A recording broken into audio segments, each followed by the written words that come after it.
สัญลักษณ์ประจำจังหวัดสกลนครปราสาทเพิ่งนะพี่น้องนะนี่เด้อถึงสกลนครแล้ว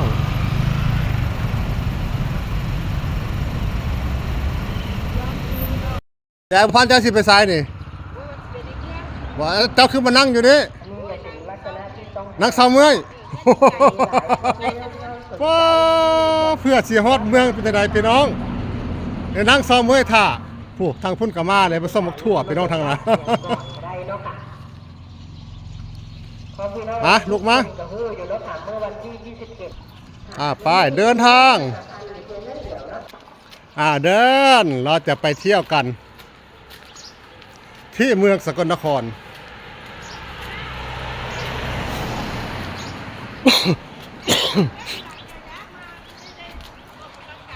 สวัสดีแม่ค้าสวัสดีแม่ค้าน้ำจิ้มอร่อยโอ้ลูกชิ้นขายยำแมลงโอ้เจ้านี้น้ำจิ้มอร่อยนะนี่โอ้สุดยอดสวัสดีค่ะเพิ่งครับผมเพิ่งกิน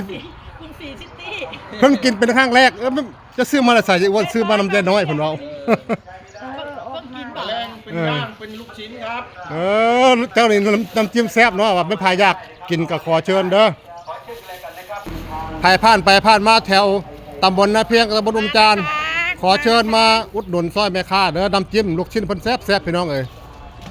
ตั้งแต่กินลูกชิ้นมาว่าเจ้านี่ได้การขายดีเด้อแม่ค้าสิไปส่งของบ่ได้เฮ็ดได้ไหนไม่ต้องขอโอ้ตามออเดอร์โอ้ใครสั่ง5 บาทก็ไปค่ะลูกค้าคือพระเจ้าลูกค้าคือพระเจ้าลูกสาวมีพันประมาณนะลูก5 บาทก็ไปคนราคา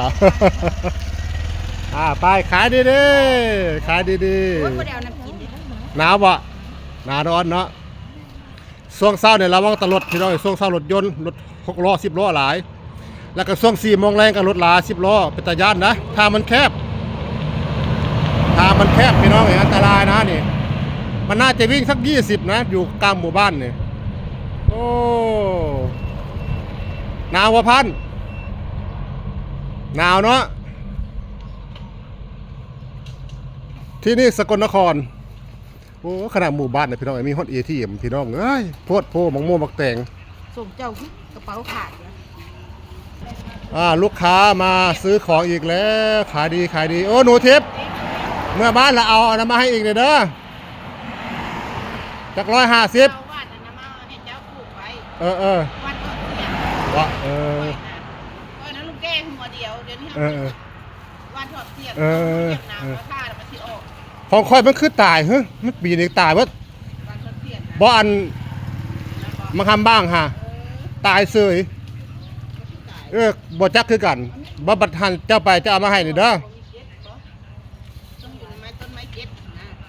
มันยังบ่ได้ออกหากมันจะตาย